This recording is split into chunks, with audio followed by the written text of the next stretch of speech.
어서 오세요. 소설을 소리로 들려드리는 채널입니다. 찾아와 주신 이 시간도 편안히 머무실 수 있도록 최선을 다해 낭독해 드리겠습니다. 자, 이번에 소개해 드릴 작품은 안명지 작가님의 소설집 뚜원의 얼음 중에 수록된 작품입니다. 제목은 호루라기 소리. 호루라기 소리는 사랑하는 여자와 이별 후 산으로 올라가 움막 생활을 했던 남자의 이야기입니다. 산으로 도피해서 살았던 어느 날, 화자는 국립공원의 지시로 산을 내려옵니다. 운 좋게 사우나에 취직을 하게 된 화자는 새벽마다 호루라기 부는 녀석을 알게 됩니다. 녀석은 어린 시절 상처로 한묵증을 앓고 있으며 약간의 정신장애도 가지고 있습니다. 호루라기는 녀석이 세상과 소통하는 매개체이며 사우나에서 일하며 세상과 소통해 나가는 화자인 나의 그림자입니다. 자, 여기까지 작품 소개였고요. 그럼 그 남자를 만나러 함께 가보실까요? 낭독 시작하겠습니다.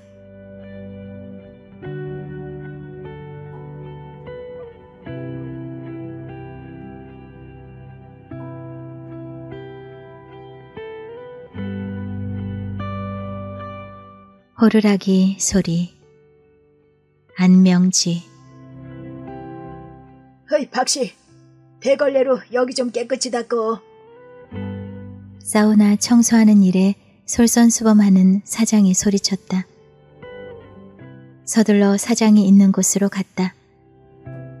사장은 따끈한 바닥이 마치 제 집 안방이기나 한 듯 두 다리를 뻗고 자고 있는 손님들 틈에 서 있었다.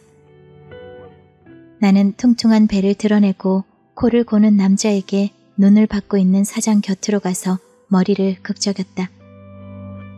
여긴 술 먹는 데가 아니라는 걸 모르나? 손님이 소주 2병이나 까는 동안 뭐 했나? 요즘 잘하는가 싶더니 시원찮구만. 앞으로 신경을 써, 신경을. 손님 관리도 잘하고. 사장의 목소리는 단호하면서도 차분했다. 나는 남자 옆에 아무렇게나 쓰러져 있는 소주병 2개를 얼른 치웠다. 사장이 눈을 찌푸리며 혀를 찼다. 바닥에 물기를 닦아내는 중에도 남자는 세상이 개벽을 해도 모를 듯이 코를 골고 있었다. 한두 번 본 것도 아닌데 심사가 뒤틀렸다. 물론 겉으로 표현은 하지 않았다. 어디까지나 나는 사우나 직원이라는 걸 이나마 감사하게 생각해야 한다는 걸 알고 있었다. 제 집과 제 식구들을 놔두고 여기서 자다니. 대걸레를 빨며 나는 중얼거렸다. 피가 섞이지 않은 아이들과 한 이불을 덮고 자면서 느꼈던 차가움. 보육원 밖을 내다보며 늘 누군가를 기다렸던 날들이 떠올랐다. 불그스레한 얼굴로 따끈한 바닥에서 자고 있는 남자를 물끄러미 바라보자 문득 이질감이 느껴졌다. 남자의 코 고는 소리가 사우나 실내를 들썩였다. 손님 몇 명이 슬슬 자리를 떠났다. 그중 한 사람이 가련한 인생이라면서 손가락질을 했다. 그들에게서 시선을 돌렸다. 마치 그 손가락이 나를 지목하는 것 같아서였다. 조금 전과는 달리 말끔히 치워진 바닥을 본 사장의 얼굴에 금세 미소가 만면했다. 사장은 내 어깨를 토닥이며 먹고 싶은 거 없냐고 물었다. 나는 넙죽 먹고 싶은 게 빵이라고 말하지 않았다. 아니, 못했다. 사장이 내게 왜 이렇게 잘하는지 나는 모른다. 특별히 내가 빠릿빠릿한 것도 깔끔한 것도 아니다. 고객들의 호감을 얻어 사우나에 손님이 는 것도 아니다. 하산하고 운 좋게 일할 수 있는 행운을 잡았고 뜻밖의 오랜만에 노동이 신선했으므로 신나게 일했을 뿐이었다. 내 속내를 꿰뚫은 걸까? 사장이 빵이 든 봉투를 건네주고 돌아갔다. 이마에 땀방울이 송골송골 맺혔다.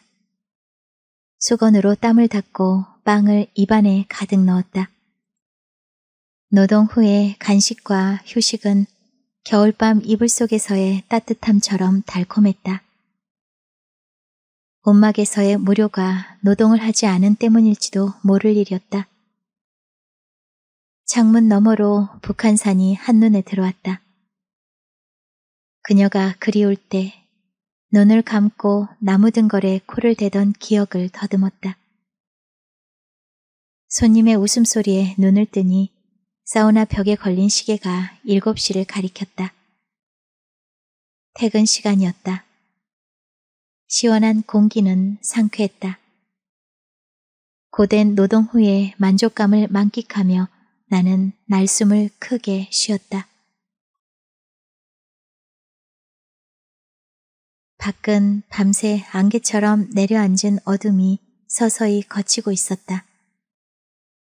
마치 이 순간을 위해 사는 것처럼 나는 이 시간을 기다렸다. 후덥지근한 사우나에서 벗어나 시원한 공기를 뼛속 깊이 들이켜고 싶어서이기도 하지만 무엇보다 사우나 옆 주차장에서 들리는 호루라기 소리에 이끌리는 때문이었다. 호루라기 소리는 시들어가는 거리의 나무들을 일으켜 세울 것만 같은 단비 같아서 밤새 후덥지근한 사우나에서 늘어진 내 육신을 빳빳하게 세워주었다. 게다가 호루라기를 부는 녀석을 보는 재미도 쏠쏠했다. 오늘도 팽팽한 현악기의 줄을 잡아당긴 듯 힘차고 청아한 호루라기 소리가 고요한 주차장의 새벽을 깨웠다. 사우나 건물 계단에 앉아 담배 한 개피를 입에 물고 녀석을 바라봤다. 연신 호루라기를 불고 있는 녀석은 숨을 안팎에 앳된 얼굴이다. 녀석에게 호루라기를 부는 일은 하루의 일과일지 몰랐다. 챙이 있는 모자를 쓰고 팔에 안장까지 착용한 녀석의 절도 있는 표정과 지위는 잠옷 진지하여 주차 안전요원보다 더 주차 안전요원 같다.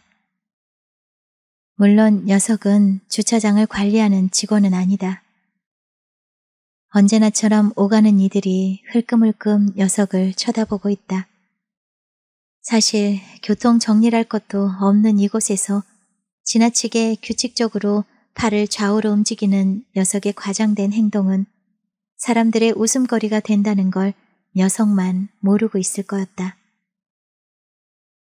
도선사를 가기 위해 버스를 기다리는 신도들, 갈 길이 바쁜 등산객이나 불자들을 찾아 주차장 주위를 맴도는 택시뿐 주차장은 결코 교통 정리를 할 만큼 분주하지 않으니 녀석이 웃음거리가 된다는 건 당연한 일이다.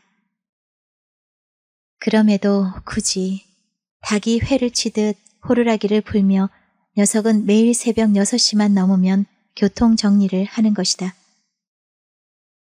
이 광경을 처음 보는 사람들 중엔 생경스러운 눈빛으로 머리 위로 손가락을 빙빙 돌리기도 했다. 담배 몇 개비가 연기로 사라지는 동안 나는 녀석을 지켜보았다.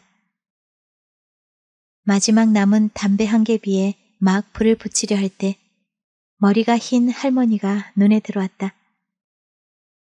노인은 뜻밖에도 녀석 쪽으로 걸어가고 있었다. 한순간 허물어질 것 같은 갸냘픈 노인이었다. 녀석은 팔을 잡아당기는 노인의 팔을 힘껏 뿌리쳤다. 노인이 바닥으로 푹 쓰러졌다. 노인의 안위가 걱정되는 순간 짐을 싸서 산으로 오르던 내 팔을 잡고 애원하던 누나가 번개치듯 내리를 스쳤다. 매몰찬 것. 그래, 네 삶이니 네 갈 길을 가. 그렇지만 누구나 상처 하나쯤은 다 가슴에 품고 산다는 걸 명심해. 10수년 전 짐을 챙겨 도망치듯 산으로 이사가는 날 누나는 앙칼지면서도 흐느끼는 소리로 내게 말했다. 누나의 흐느낌이 아무렇지도 않았던 건 아니었다. 그렇지만 결심을 한 이상 누나에게 약한 모습을 보여서는 안 된다고 판단했고 그러려면 냉정해야만 했다. 누나의 말이 가시가 되었지만 엎질러진 물을 주워 담을 수는 없는 일이었다. 누군가를 숨어서 지켜보듯 숨지기며 녀석과 노인에게서 시선을 떼지 않았다. 몸을 휘청대며 노인이 겨우 주차장을 빠져나가고 있고 녀석은 노인을 아랑곳 아는 채 더욱 절도 있게 팔을 좌우로 움직이고 있었다. 노인과 녀석의 관계를 가늠하고 있을 즈음 청아하게 들리던 호루라기 소리가 부대를 지휘하는 호루라기 소리처럼 힘차게 들려왔다. 나는 계단에서 일어나 월세방을 향해서 걷기 시작했다. 녀석과 노인이 버리던 실랑이가 눈앞에 아른거렸다. 호루라기 소리는 내 발걸음을 따라오는 것 같다가 어느 순간 사라졌다. 방 안에 햇빛이 들어찼다. 밤과 낮이 바뀐 잠자리는 쉽게 적응되지 않아 퇴근하고도 잠이 오지 않는 날이 덜어 있었다. 이리 뒤척 저리 뒤척 하는 사이 점점 햇살이 창문을 통과해 방 안을 비췄다. 햇살이 온몸을 휘감았다고 느껴지는 순간 온막이 가고 싶어졌다. 아직 온막은 나의 고향처럼 마음속에 자리 잡고 있던 터였다. 조그마한 갈등이나 묘한 감정에 사로잡힐 때마다 온막으로 도망치고 싶은 충동이 일었다. 절을 지나 등산로로 빠져 온막에 도착한 건 2시간 만이었다. 막상 하산하고 처음 든 온막은 둥지를 틀고 살 때처럼 내 집이란 아늑함과는 달리 누추하고 낯설었다. 곧 찾아 들리라 여겼던 곳이라는 게 이해되지 않았다. 쓰레기장으로 변해버린 듯한 때문인지 이미 떠나버렸던 과거의 덧없음 때문인지 알 수 없었다. 나는 이 낯섦 앞에서 어리둥절했다. 어느 날 갑자기 국립공원 관리소 측으로부터 온막을 철거하라는 명령을 받고 왔다는 떡대가 좋은 남자들 앞에서 현기증이 일어났을 때도 이렇지는 않았다. 기진했다. 나무 조각과 벽지, 산산이 부서진 스티로폴 조각들이 널브러진 상황이 기진하게 만들었는지 몰랐다. 무질서하게 온막 앞을 가로막고 있는 쓰레기들을 긴 나무 막대로 치웠다. 온막 왼쪽에 붙박여 있는 바위 위에 걸터 앉았다. 끼니를 때우고 나면 오롯이 앉아서 생각에 잠겼던 친구였다. 경치가 아름다울수록 아련한 그리움에 치를 떨었던 날들. 별들과 눈을 마주한 채 밤을 새웠던 수많은 날들의 기억으로 코끝이 찡했다. 바스락바스락 참나무 잎들이 부딪히는 소리가 들려왔다. 까마까치가 푸드득 나뭇가지 사이를 오가고 다람쥐가 내 발 아래 배를 깔았다. 다람쥐의 까만 눈과 내 눈이 마주쳤다. 마치 나를 기억하고 있는 것처럼 다람쥐는 내 곁에서 놀고 있었다. 나는 도토리 하나를 다람쥐에게 내밀었다. 냉큼 받아든 다람쥐가 쏜살같이 달아나더니 나무 위로 올라갔다. 나는 다람쥐가 밟고 올라간 나무 기둥에 코를 갖다 댔다. 살아있는 것에 대한 흔적은 나를 위로했다. 싱그러운 나무 냄새가 코로 스며들었다. 그녀의 따뜻했던 손길이 생각날 때 나무 등걸에 코를 갖다 댔던 것처럼 나무에선 그녀의 냄새가 났다. 아니, 눈을 감으면 떠오르는 그녀 모습 때문에 그녀 냄새라고 생각했는지 몰랐다. 다람쥐와 청설모가 섞여 나뭇가지를 타고 놀고 있었다. 나뭇잎 부딪히는 소리가 가족들이 한 집에서 부산하게 살아가는 것처럼 정겹게 들렸다. 누군가의 목소리가 그리워지는 순간 어디선가 노랫소리가 들려왔다. 남자의 목소리였다. 사방을 둘러보았다. 산 위쪽에서 빨간 모자를 쓴 여자와 남자가 내려오고 있었다. 깊은 숲속인 이곳에서 사람을 만난다는 건 드문 일이었는데 뜻밖이었다. 10수년을 살면서도 고작해야 10손가락 안에 꼽을 정도의 등산객과 조우했을 뿐이었다. 반갑습니다.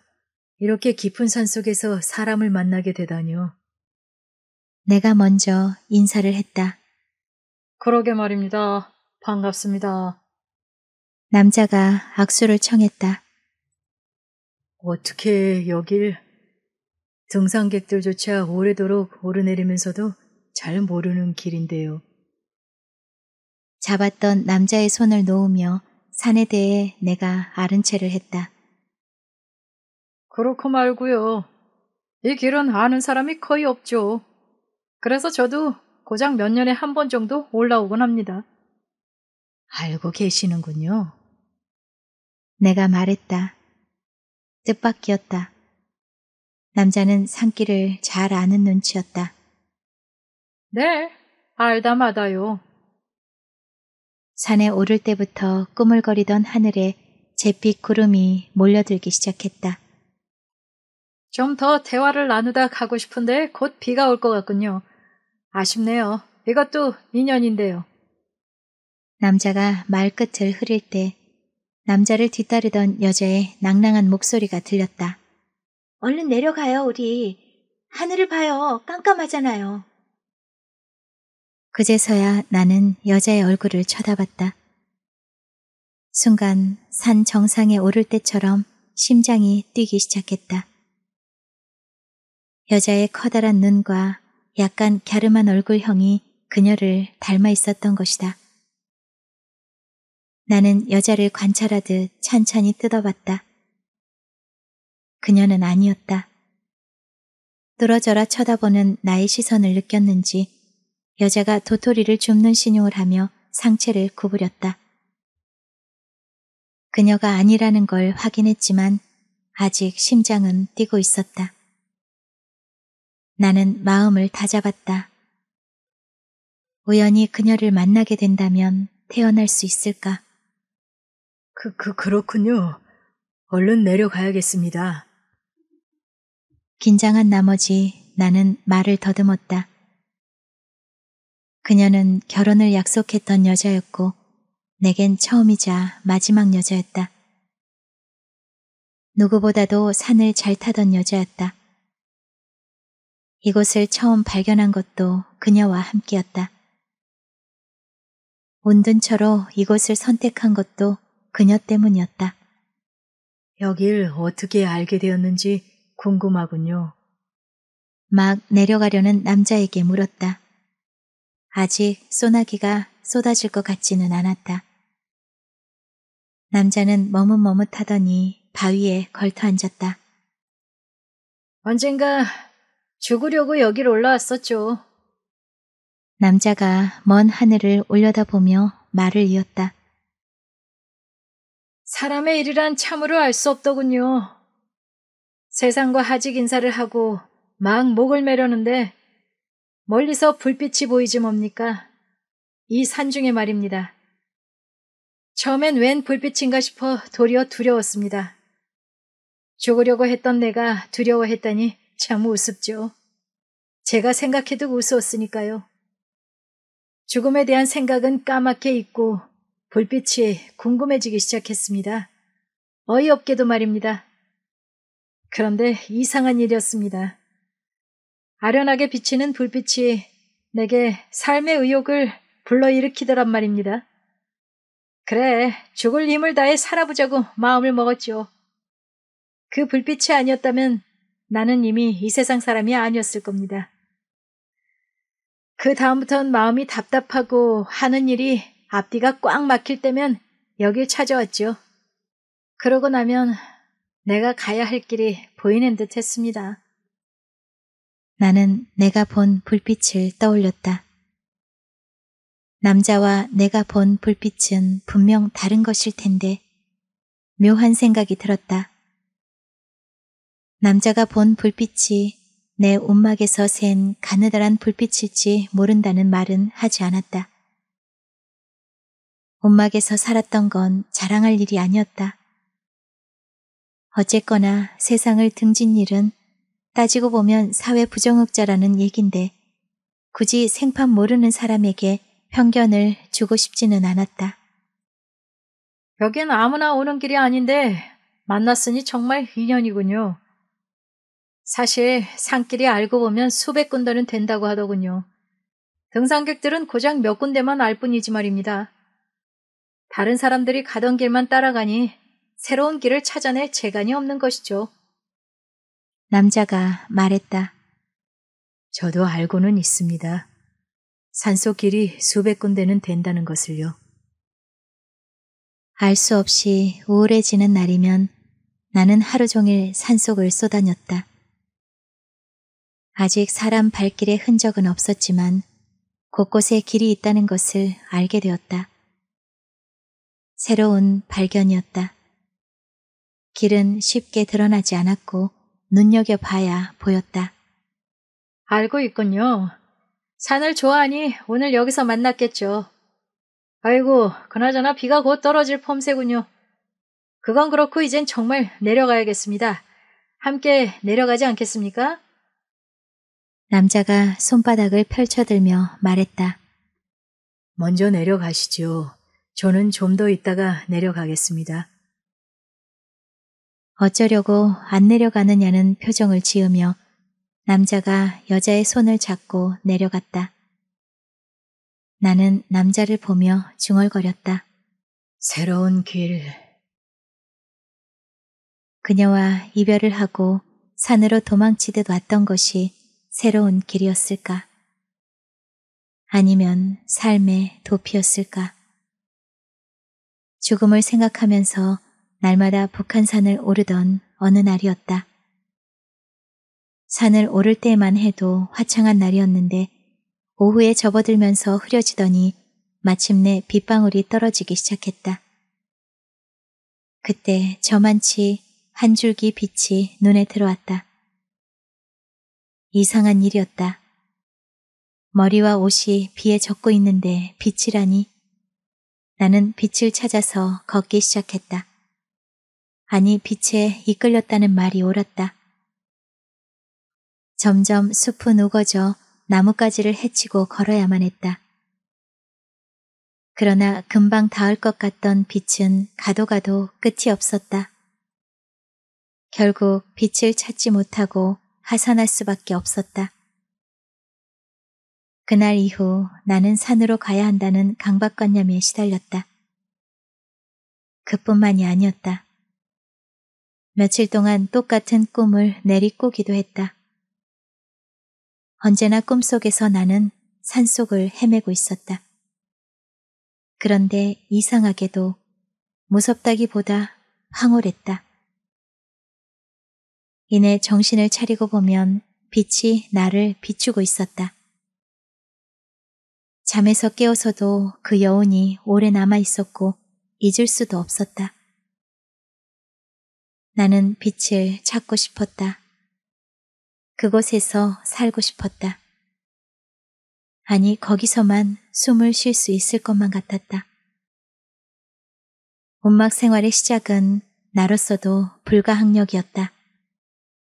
그쯤 내게는 세 번째 겨울이 찾아왔다. 첫 번째 겨울은 초등학교 때 맞은 어머니의 죽음이었고, 두 번째 겨울은 어머니를 잃고 술로 세월을 보내던 아버지의 가출이었다. 누나와 하루아침에 고아의 처지가 되어 입소했던 보육원은 의식주와 교육은 해결해 주었지만 가정은 아니었다. 어린 나이에도 보육원 식구와 아이들의 표정은 돌덩이로 조합된 장식물 같았다. 그리고 먹어도 늘 헛헛한 배고픔과의 싸움이었다. 그나마 누나와 함께였을 땐 나았지만 웬일인지 누나는 다른 보육원으로 가게 되었다. 누나조차 없는 보육원은 마음 붙일 만한 곳이 못 되었다. 그렇게 자란 내게 그녀와의 만남은 겨울에서 봄으로 갈 수 있는 길이었다. 그녀는 회사의 동료였고 바로 내 옆자리에 앉았었다. 함께 일을 하면서 그녀에게 조금씩 마음이 끌리는 걸 나 자신도 어쩔 수가 없었으나 나는 아무런 표현도 하지 못했다. 누구 앞에서도 자신이 없었다. 그러나 그녀를 사랑하게 되면서 아버지를 이해하고 용서할 수 있을 것 같았다. 나는 그때 그동안 내가 어두움에 갇혀 살았던 게 사랑의 부재였다는 것을 알게 되었다. 그러나 그런 마음은 오래가지 않았다. 부모 없이 자란 그 상처가 마음 어딘가에 분명 남아있을 거다. 그것이 그 자신을 힘들게 할 뿐 아니라 너까지 힘들게 할 거다. 사람은 환경을 넘어서지 못하는 법이다. 우연히 듣게 된 그녀 아버지의 말은 나를 절망스럽게 만들었다. 어쩌면 한치도 틀림없을지 모른다는 내 환경과 자신에게 화가 났는지 몰랐다. 정신없이 그녀의 집을 뛰쳐나온 이후 나는 그녀를 단념했다. 처음엔 자존심 때문이었지만 나중엔 언젠가는 그녀가 나를 떠날지도 모른다는 두려움에 그녀에게서 뒷걸음질 친 것이었다. 세 번째의 겨울은 그렇게 찾아왔고 한순간에 닥쳤지만 가장 혹독했다. 오랜만에 단잠을 자고 눈을 뜨니 오후였다. 나는 밖으로 나갔다. 한가로운 마음처럼 햇살 가득한 거리와 오가는 사람들의 표정도 한가로워 보였다. 햇빛과 그늘이 공존하는 동네 곳곳을 어슬렁거리는 건 즐거운 일이었다. 행인들을 구경하는 것보단 덜하지만 낮에 딱히 해야 할 일도 만날 일도 없는 내게 시간을 보내기엔 썩 좋았다. 산에서 살던 내게 사람들의 손짓과 표정은 어떤 면에선 신선함이기도 했다. 우선 사람들을 관찰하는 것만으로도 무료함에서 벗어날 수 있었다. 사람들과 등졌던 시간만큼 사람들의 여러 모습들은 하늘과 나무와 바위와 야생동물을 감상하는 것처럼 따뜻해졌다. 음료수를 사려고 편의점을 갔다. 편의점 문을 열면서 슬며t 골목을 돌아보다가 불량스러워 보이는 학생들을 발견했다. 삥 둘러선 학생들 사이로 누군가 웅크리고 앉아 있었다.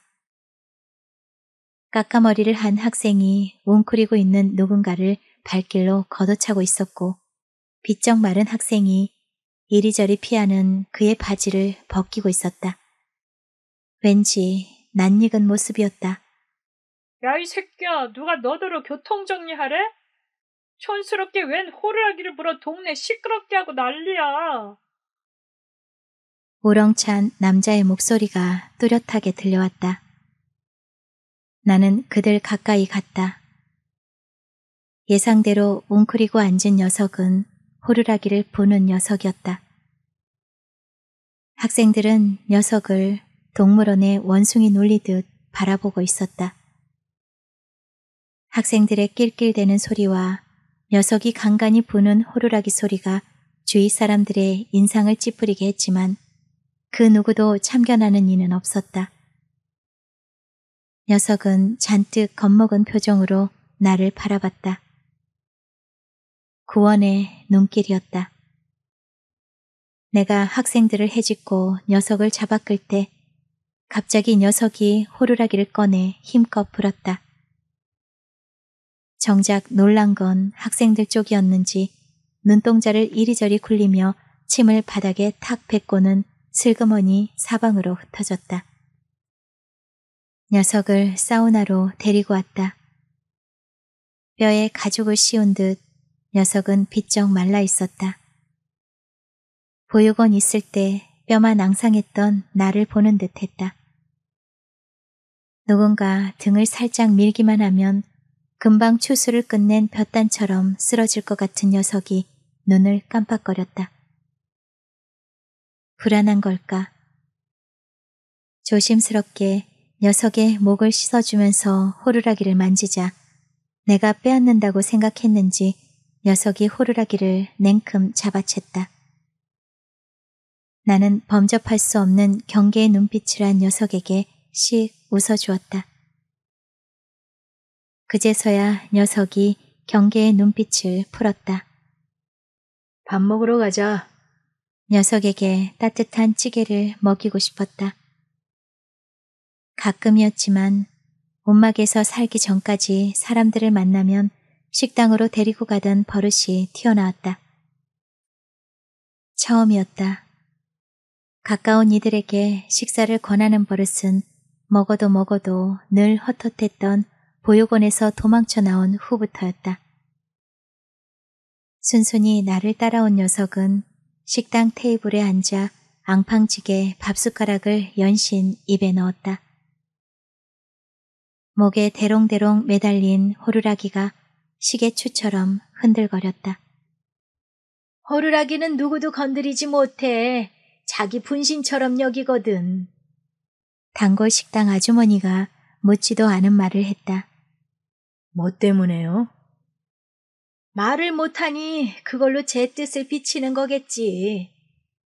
호루라기를 불면서 교통정리를 하는 것도 뭐랄까 사람들과 같이 살고 싶은 표현 아니겠어? 그래도 얼마나 대견해. 새벽부터 사람들 군기를 넣어주니 말이야. 사람이 살아가는 방식은 다양한 거니까. 살아가는 방식이요? 그래, 맞아. 살아가는 방식. 생각해봐. 호루라기를 불지 않으면 누가 녀석이 슬픈지 위험에 처해 있는지 그런 사람이 옆에서 살고 있는지 알겠어? 안다 해도 상대나 해주겠어? 벙어리에게. 게다가 약간의 정신적 장애도 있고 장애가 있긴 하지만 제 살 길을 궁리하는 거라고. 다만 새벽마다 호루라기를 불면서 주차관리인과 뭔가를 하는 게 할머니로서 마음이 편치 않거나 남들을 의식해서 말리는 거겠지만 여태까지 키운 할머니가 고생이지 뭐. 그렇겠군요. 나는 밥을 먹는 둥 마는 둥 했다. 녀석이 초등학교 5학년 때 명절을 맞아 부모와 함께 할머니 할아버지 댁에 내려가다가 자동차 사고로 녀석만 살아남았다는 얘기. 그 후로 한묵증으로 언어를 잃어버렸다는 얘기를 더 듣고는 밥알이 목으로 넘어가지 않았다. 나는 녀석을 데리고 식당에서 나왔다. 씩 웃으며 골목길로 들어서는 녀석의 뒷모습이 작은 아이 같았다. 녀석이 보이지 않을 때까지 나는 녀석을 지켜보았다. 의자에 앉아 졸고 있을 때 김씨가 들어왔다. 김씨는 대개의 손님이 돌아가고 사우나가 휑한 한밤중에 오는 때가 많았다. 잠이 쏟아지는 그 시간에 김씨와 대거리를 할 수 있는 것만으로도 즐거운 일인데다 드런드런 얘기를 나누다 보면 졸음을 견디기가 수월했다. 아직 배를 쑥 내밀고 코를 드르렁 골며 정신없이 자는 손님들을 피해 김씨와 나는 휴게실로 갔다. 온막에서 살았다는 것이 손님들에게 어느 정도 알려졌는지 좀 특별한 인생을 사는 사람들이 내게 말을 걸어오곤 했다. 김씨도 그런 손님 중에 한 사람이었다. 우선 직장이 없고 40이 넘도록 장가들지 못하고 사는 것만 해도 내겐 편한 사람이었다. 나는 그런 사람들이 반가웠다. 김씨가 자동 판매기에서 커피 2잔을 뽑아 식탁 위에 올려놓았다. 움막에선 살만 하던가요? 김씨가 커피 한 모금을 마시며 물었다. 살만하지 않았으니 다시 세상으로 내려왔죠. 강제로 하산했다는 얘기를 굳이 하지 않았다. 다리는 좀 어때요, 오늘은? 이번엔 내가 물었다. 늘 똑같지요. 날이 굳으면 좀 더 아픈 걸 빼고는. 다행이군요, 이만하길. 다행이라고요? 저 깜깜한 걸 보세요. 어두운 창밖을 가리키며 김씨가 눈을 부릅떴다. 내가 당황하고 있는 걸 알았는지 김씨가 커다란 눈을 내리깔았다. 밤이나 낮이나 깜깜한 굴 속에서 살았다고요. 나란 놈은 깜깜한 밤만이 어두운 건 아니죠. 환한 대낮도 어떤 사람에겐 밤이 되기도 하죠. 특히 건강을 잃은 나 같은 놈에겐 말이죠. 김씨의 말투는 부드러웠지만 세상의 끝자락에 사는 사람의 절망이 묻어있는 듯했다. 여자는 믿을 게 못 된다면서 아프기 전 결혼을 약속한 여자가 떠났다던 김씨였다. 그 여자 때문인가요? 나는 용기를 내어 물었다. 웬걸요? 그깟 사랑이 뭐 대수인지 알아요? 그것도 다 등 따시고 배부르고 2다리가 멀쩡할 때 얘기죠. 젠장, 건강만 잃지 않았어도. 한창 일할 때 다리에 힘이 없어 오래 걸을 수 없는 병에 걸렸어요. 난 겨우 쉬엄쉬엄 산이나 오르내리며 살아왔고 지금도 그렇게 살고 있죠. 산에 다니면서 사주에 능통한 노인에게 어깨너머로 배운 얕은 지식으로 가끔 바람난 년들 운세나 봐주는 게 직업이라면 직업이죠.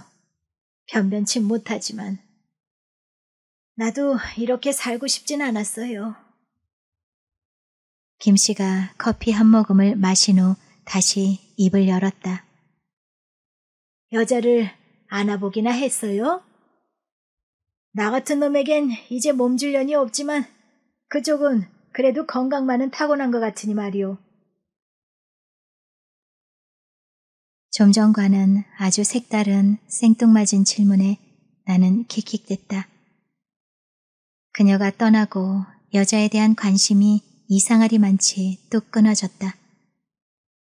그러다 산으로 올라갔으니 여자를 구경할 처지가 못 되는 상황이었다. 하여튼 재밌는 소리였다. 뭘 그리 웃어요. 다 그런 거죠. 나는 여자를 2년을 굶어봤어요. 미치겠습니다. 지나가는 년들만 보면 가슴이 벌렁거리고 몸이 후끈 달아오르던걸요. 어떤 년이든 허락만 된다면 그 짓을 하겠습니다. 그래서 나는 마누라가 바람났다고 이혼함네, 남편이 기집질했다고 이혼함네 하는 것들을 보면 웃깁니다. 그게 뭐 대수라고.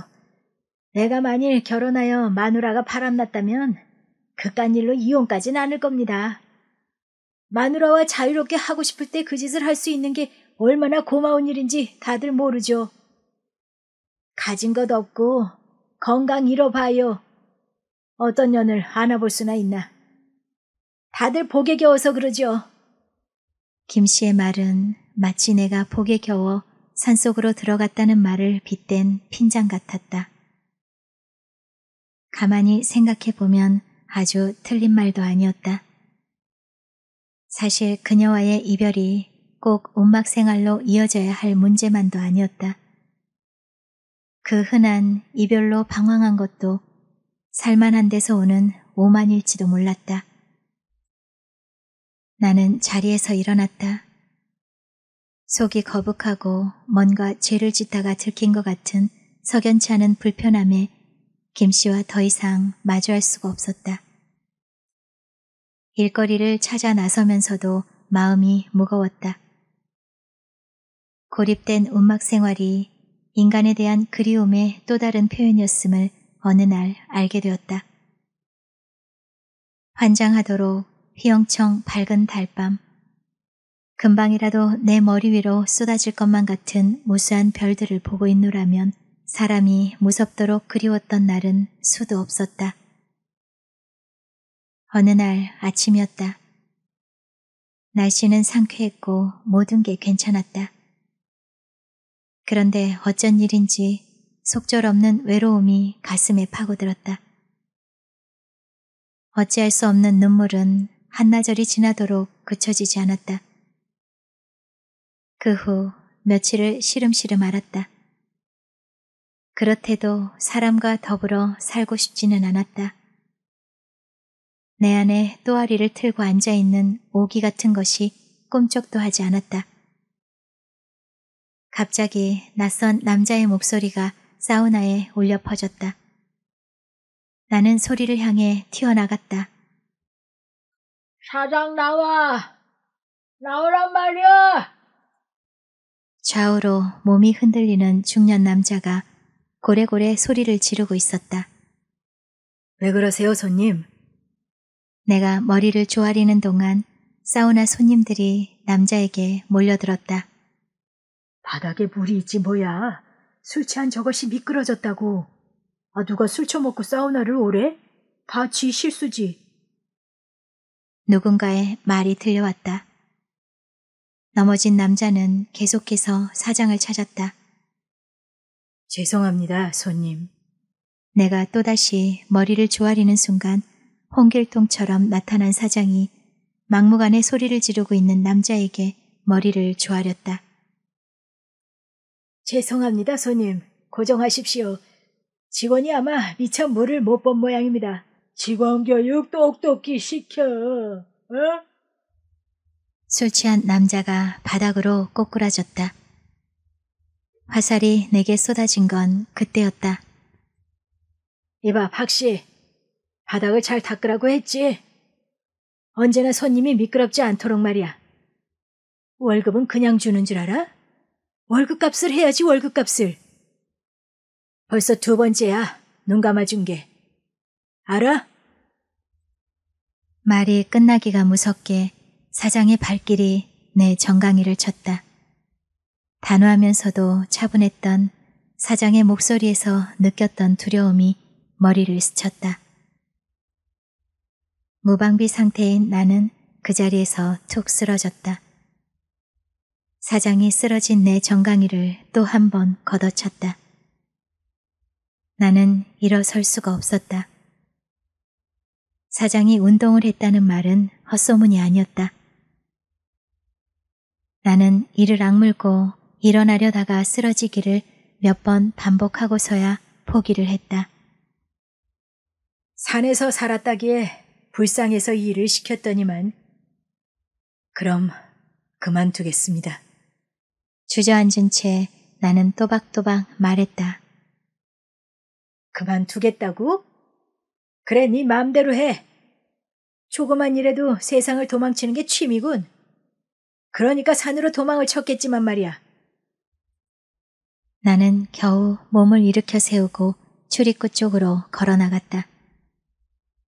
등 뒤에서 사장의 욕설이 들렸지만 뒤돌아보지 않았다. 어차피 기회가 되면 다시 산으로 오르려던 내게 이를 집어치운다는 건 큰 문제가 아니었다. 간단한 도구를 챙겨 산을 오르기 시작한 건 오후 4시쯤이었다. 산을 내려오고 2번째 방문이었다.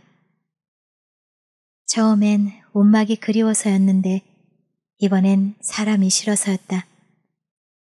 사장에게 그만두겠다고 말하고 나서 움막으로 가야 한다는 확신이 섰다. 국립공원에서 철거를 했지만 시간이 지나고 나면 다시 움막으로 이사를 하리라 마음먹은 터였다. 처음 산으로 도망칠 때의 분노 같은 것이 내 안에서 용솟음쳤다. 사람들은 보이지 않았고 어느새 움막 앞에 다다랐다.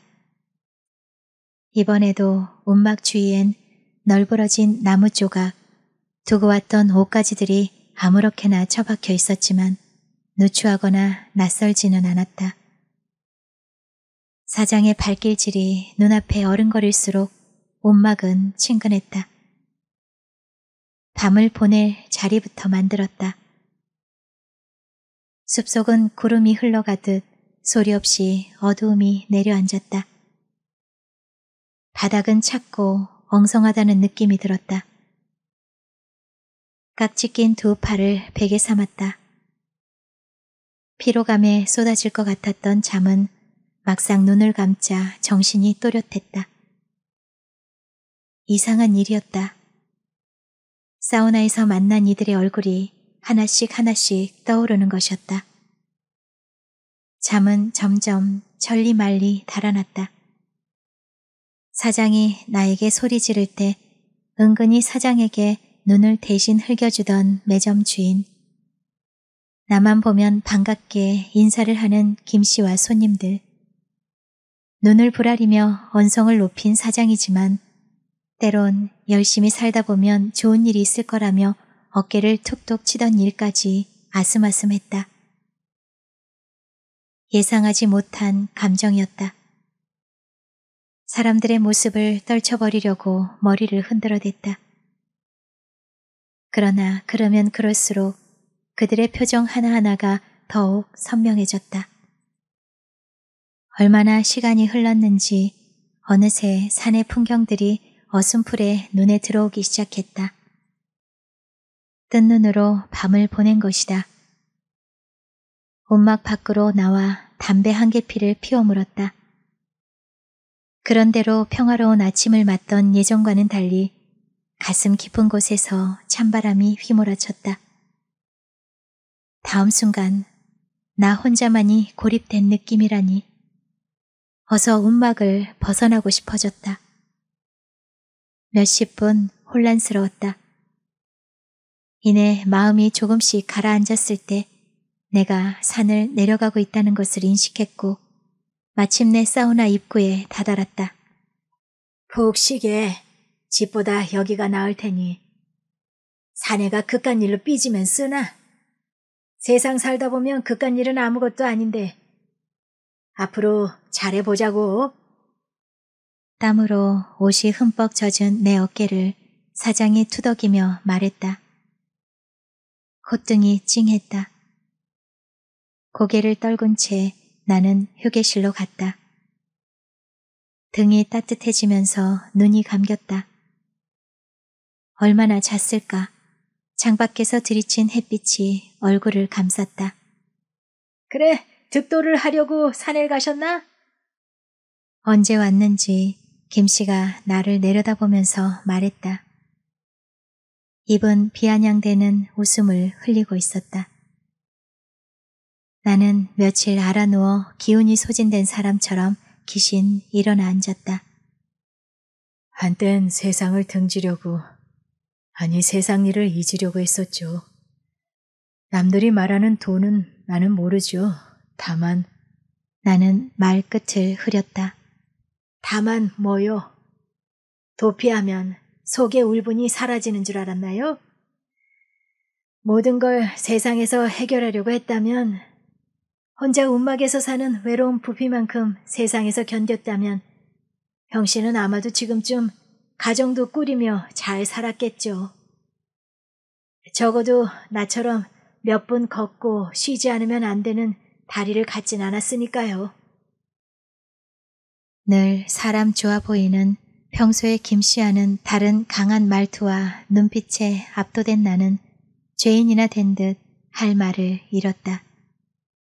언젠가 헛것을 봤다고 했죠? 그래서 산으로 올라가서 살았다고요. 형씨가 산에서 보았다는 그 빛 때문에 움막에서 살았다고요. 그게 헛것일 거요. 형씨가 도피하고 싶어한 간절한 마음이 만들어낸 허상말이요. 누군가 망치로 내 뒤통수를 친 것처럼 아찔했다. 삶을 포기하고 벼랑 위에 섰을 때도 이렇지는 않았다. 나는 간절했어요. 내 눈에 정말 빛이 비쳤고 다른 할 말이 없었다. 현실을 버틴다는 건 그저 닥쳐온 일에 순응하는 거죠. 마음 먹기에 달렸다는 겁니다. 형 씨가 나처럼 다리병신이 되었다면 건강하고자, 아니 살고자 몸부림쳤을 겁니다. 따지고 보면 형 씨의 움막에서의 생활은 허세에 불과하단 말입니다. 산다는 거 그거 별거 아닙니다. 형 씨와 내가 마주보고 얘기하는 것만으로도 충분히 살만한 겁니다. 이렇게 다리가 아파도 앞날이 깜깜해도 난 늘 사람이 그리워 찾아다닙니다. 더러운 세상이라고 원망하면서도 말입니다. 내 어깨를 툭 치고 김씨가 자리에서 일어났다. 여느 때와는 달리 뚜벅뚜벅 절도 있고 힘있게 사우나 입구 쪽으로 걸어나갔다. 걸어가는 김씨의 발걸음에서 저렇게 힘이 느껴진 건 처음이었다. 몸이 갑자기 오그라드는 것 같았다. 손과 발이 저릿저릿했다. 거울 앞에 섰다. 내 모습은 그대로였지만 표정은 일그러져 있었고 금방이라도 눈물을 쏟아낼 것 같은 눈이었다. 퇴근을 하기 위해 사우나 문을 나섰다. 언제부터 비가 내렸는지 호루라기 소리와 빗소리가 투박하게 주차장의 새벽을 깨웠다. 빗속에서도 자세를 흐트리지 않고 팔을 움직이는 녀석의 모습이 경건하게 느껴졌다. 잠시 후 사이렌 소리가 들려오더니 이내 사이렌 소리를 낸 경찰차가 주차장 안으로 들어왔다. 비와 사이렌 소리로도 불길했다. 이어 한빛 정신병원이라고 쓰인 봉고차가 따라 들어왔다. 차에서 내린 하얀 가운을 입은 남자가 경찰관과 무슨 말인가를 주고받았다. 경찰차 안엔 흰머리의 노인이 넋을 잃은 듯 창밖을 내다보고 있었다. 녀석의 할머니가 분명했다. 경찰과 의사가 차에 타지 않으려는 녀석과 실랑이를 벌이고 있었다. 나는 자신도 모르게 녀석 앞으로 달려갔다. 그러나 내가 어쩔 수 있는 상황이 아니었다. 녀석을 그저 지켜보기만 했다. 녀석이 억지로 끌려가며 나에게 손을 내밀었다. 나는 생각할 겨를도 없이 녀석이 주는 걸 받아들었다. 호루라기였다. 녀석이 안심한 듯 희미하게 웃었다. 녀석은 결국 차에 올라탔고 경찰차가 사이렌 소리를 내며 주차장을 빠져나갔다. 녀석을 실은 병원차가 뒤를 따랐다. 나는 사이렌 소리가 들리지 않을 때까지 꼼짝도 않고 그 자리에 서 있었다. 그리곤 중얼거렸다. 충격으로 말을 잃은 녀석은 아마도 치료를 받고 나면 언어를 되찾을지도 몰라. 녀석에게 병원은 끝이 아니라 새로운 삶의 시작일 거야.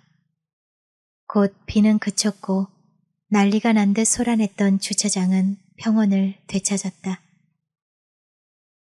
나는 바지 주머니에서 지갑을 꺼냈다. 지갑 깊숙이 박혀둔 종이를 찾아냈다.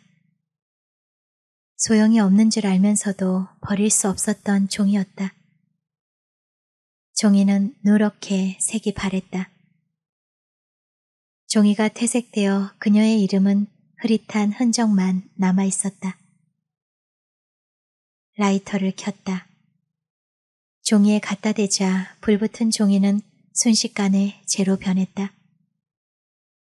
공중으로 땅으로 회색빛 재가 뿔뿔이 흩어졌다.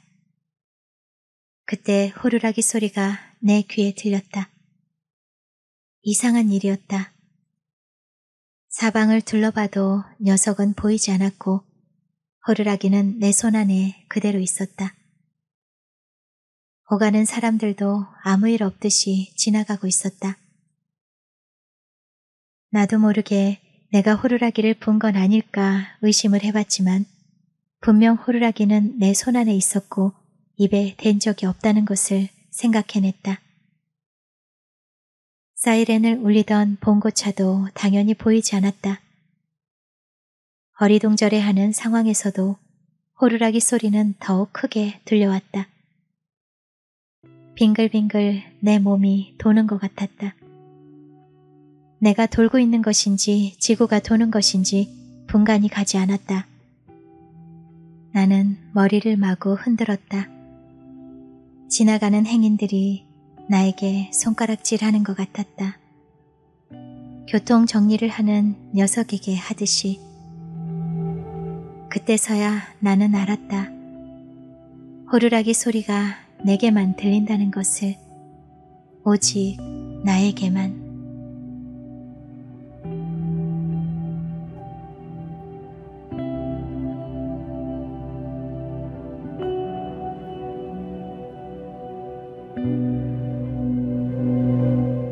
안명지 작가의 말. 녀석이 병원으로 가는 것이 희망이듯이 화자인 나에게만 들리는 호루라기 소리 또한 화자에게 세상과 힘차게 소통하는 희망의 소리입니다. 우리는 간혹 닥쳐온 고통 앞에서 도피하고 싶을 때가 있습니다. 저 또한 그랬습니다. 그러나 도피는 삶에 지는 것입니다. 정면 돌파하며 살다 보면 새로운 길이 생긴다는 것을 경험으로 알게 되었습니다. 호루라기 소리는 우리에게 닥친 어떠한 삶도 결국은 세상과 부딪혀야 하는 것이지 온막 생활을 하는 것은 그저 도피일 뿐이라는 것을 말하고 싶어서 쓴 작품입니다. 복잡한 삶, 힘겨운 인간관계 속에서도 꿋꿋하게 살다 보면 꿈도 이루어질 것이라고 말하고 싶습니다. 네, 끝까지 함께 해주신 구독자님들께 감사 인사 전하며 저는 이만 물러가도록 하겠습니다. 다음 시간에 다른 작품으로 찾아뵐게요. 여러분의 구독과 좋아요는 책방에 큰 힘이 됩니다. 감사합니다.